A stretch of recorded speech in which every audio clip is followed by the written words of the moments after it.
E aí galera do SuperCinema, tudo bem com vocês? No vídeo de hoje a gente tem uma entrevista muito legal com o Naaman Marshall. Ele é um diretor de arte super legal lá dos Estados Unidos, ele já participou de produções como Batman e o Cavaleiro das Trevas, mais recentemente o Mortal Kombat, e também a série da Apple TV Plus, Servant. E foi sobre essa série que a gente conversou hoje. Se você ainda não conhece, Servant é uma série de terror da Apple TV Plus, que conta a história de um casal que depois de passar por um trauma, acaba contratando uma babá misteriosa que passa a morar na casa deles. Isso é tudo que eu vou dizer sem dar spoilers, porque tem várias coisas, vários plot twists na série. É uma série muito boa. Eu vou deixar aqui na descrição o link com a nossa crítica completa pra quem tiver interesse. E também, se você ainda não assistiu, vale a pena assistir. Por enquanto, são 2 temporadas da série, e a gente conversou aí com o Naaman, que é o diretor de arte, porque tem muita coisa super importante na arte que tem uma relevância enorme pra história. Então fica aí pra assistir. Não esquece também de deixar o seu like aí no vídeo e se inscrever no canal se você ainda não é inscrito, beleza?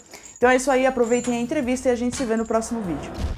My name is Julia. I'm with SuperCinema from Brazil, and I Very nice absolutely to meet love you. the show. Thank you. It's a pleasure to meet you too. And I absolutely love the show. I binge watched season 2 with my parents in like 2 days. It's amazing. So congratulations. Thank you. You are the production designer for the show, right? So just so we can start, can you explain briefly what exactly a production designer do? Sure. As a production designer, I'm gifted the chance to read a script and visualize, the script in my head and through the director's eyes, and then interpret that into what I think the movie needs to look like or feel like on screen. So, in this particular instance, I read the script. I read as many as I possibly can to see how far the story needs to go within my design, and then I hire people to facilitate the design of it, the look of it, my set decorator, with the interior, my craftsman to build the set. I work closely with the DP on angles and lighting and the mood of the house, as well as Caroline, the costume designer. I make sure that I, play nicely with what she's bringing to the table, and then I'll show her what colors I'm thinking in certain rooms, and we might kind of bounce back and forth and be able to come up with, a cohesive partnership between a whole bunch of departments. So as a production designer, my job is just to make sure that what gets filmed is what the director was imagining, or between the two of us. So the question is, what was the thing that really got you into wanting to participate in this project? Number one was the idea that I would be able to work with Knight. I've worked with him in the past. We have a really good relationship, working and personal. He's the amount of expertise and professionalism that he brings to film or TV, or the trade in general is just exquisite. Like, you just, when you work with a good director, the opportunity doesn't come along very often to do it again. So that was the number one. And then obviously the content of the script and the story, and the idea of being able to create the house and build it, and have a whole soundstage for the next few seasons was also exciting to me. I was able to, on this one, take it to the next level with the design and the build, and actually do it like a proper home with the proper finishes and flooring and plumbing and hot water and rain outside. So just those kind of things that sometimes when we work on film that your sets just kind of get made and struck really quickly. It intrigued me to be able to build something that needed to last and be timeless for the next few years and be able to withstand multiple scripts and directors and looks and changes. So, working with Night allowed me to have the freedom to kind of push all of that to the next level. You talked a bit about the house, and it's so amazing because the house kind of becomes one of the characters. Like, it's just as important as the characters. And we can see that, especially on the main floor, is like modern, and it's bright and there are lights. But when you go to the upstairs, then it's all dark and old, and it kind of reminds me of Dora's personality, because on the outside she's all like put together, but then when you learn a little bit more about her, you can see that she has all these dark bits. And how was creating the house? Did you create it like from scratch, the house?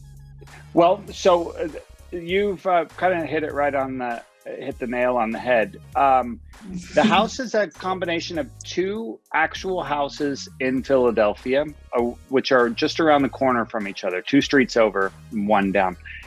The front of the house is a big brownstone on a very prominent street in Philadelphia, and the back of the house is also in the same area, but has a backyard that the other one didn't, and it also has a view of Fittler Square Park. So I knew that at some point, looking out windows, that we needed to be able to tie in where we were at, whether we were in the front of the house and need to be able to look down at a real street, or if we were in the back of the house, being able to expand our story out into a park and have just nice views out the windows. So I modeled the house off the front and the back so that windows works at the real location as well as on the stage. And then we built the street on stage so we could shoot out our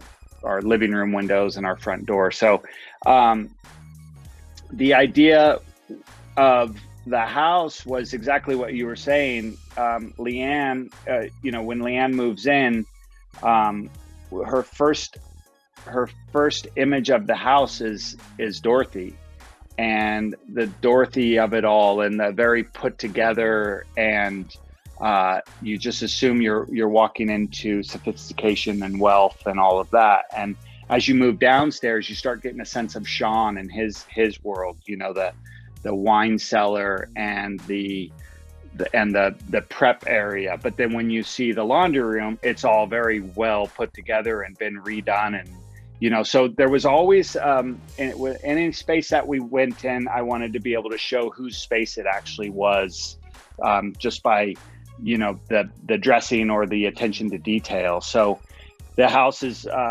modern and fresh and remodeled, and then as you start getting up into Leanne's floor, it's kind of that hybrid of like, whose floor is this? It's Sean's, and then it's also the unmanipulated floor. So I always thought that floor had never been remodeled or left as kind of a time capsule. And then Sean came up and kind of made his office what it was by painting and putting some wallpaper and all his stuff. And then when you get over to Leanne's side, that was what we considered it to just be a time capsule of that brownstone from late 1800s, and at some point some muralist had come in and done a mural, and it's always just been saved. And maybe that's one reason why that room has never been remodeled through probably 5 or 6 different renditions, was no one wanted to touch that room.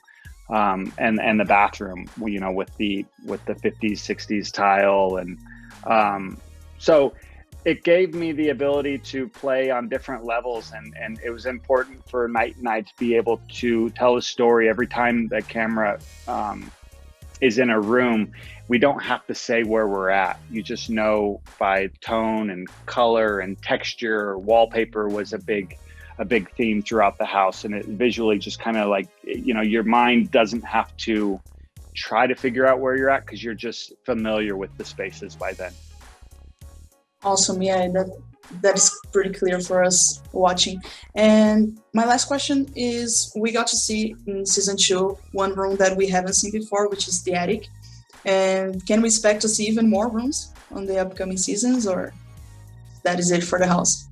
No, I think you'll probably find out when we're going to see new spaces. When I find out, Mike kind of keeps them close to his chest. Although I do, when I was designing the house initially for season 1, I had no idea that there was meant to be an attic.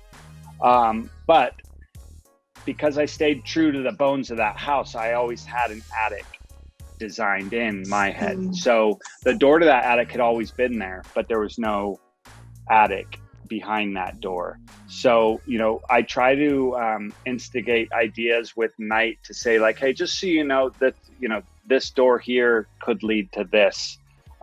So that way, if he feels like as they get into writing more episodes, that we need to expand or introduce a new space, he has the options. All right, perfect. Thank you so much for your time. Like I You're said, welcome. I'm a huge fan of Thank the show. you. So yeah, thank you. Thank you.